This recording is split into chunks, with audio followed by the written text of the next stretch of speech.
Actually, hindi ko mapangarap maging bida sa musical, kundi pangarap kong makagawa ng musical. Even stage nga lang.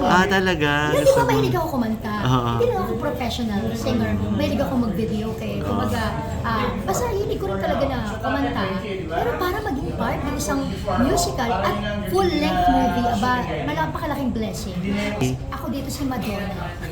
Madonna ba? Yes. Pero hindi katulad ni Madonna. At afro-afro ka. Ako ni Madonna. Actually, medyo bago sila, even sa look, di ba? So, may konting transformation tayo dito bilang ako si Yaya Madonna dito, ganyan. Yaya ka? Yes, ng not just one, not just two, not just three, pero 5 yatang mga anak ni Sir Robert Senya.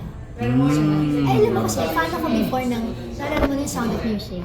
So, di ba may pagka-ganon si Julie Andrews sa kanyang alaga, di ba? Tapos, syempre, may eksena kami dito na hindi dahil musical, syempre hindi mawawala ang pagkanta.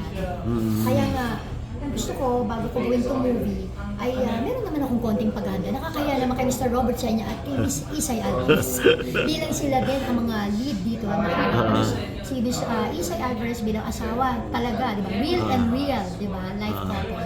And syempre alam naman natin kung gaano sila kahusay, di ba? At hindi lamang basta kumakanta, di ba? Dahil syempre, di ba, pag sa larangan talaga ng pag-awit at musika, kilalang silang mag-asawa. Kaya naman sabi ko, hindi lang enough na gawin ko tong pelikula to, na magpo-portray ka lang na role, kailangan handa rin ako vocally. Wow, vocal! At hindi lang yun, mag-course din ako, mag-crash course din ako sa piano lessons. So talagang pag-aaralan mo yan. Kasi may eksena talagang gano'n. And ayoko naman na, alam mo yun, ayoko naman magpa-double lang, ano, di ba? Or parang kunwa-kunwarian lang. Hanggang maaari, kung kaya naman, di ba? At meron din naman vocal coach si Tristor, no, na kung saan siya din, yung from UP. So, siya din ang aking magiging vocal coach and piano lesson coach.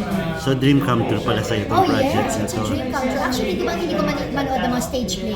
So like, lately I watched Delia Dio. Yes, nag-enjoy ako. At syempre parang someday nangangarap din ako na maging part ng isang musical because hindi pa ako nagta-teatro ever. Isa yun yata sa bucket list ko. Hindi ko pa na-experience mag-teatro kahit hindi musical. Eh lalo na ano pa kaya yung musical stage play.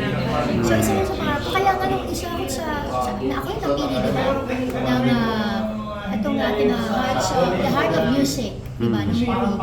And sila din yung same people behind Unspoken Letters, di ba? Ang director, Director Mario, and of course, the rest of the staff and the production. Natuwa ako kasi syempre reunion movie namin ito. At napakasarap nilang katrabaho, ang sarap nila mag-alaga.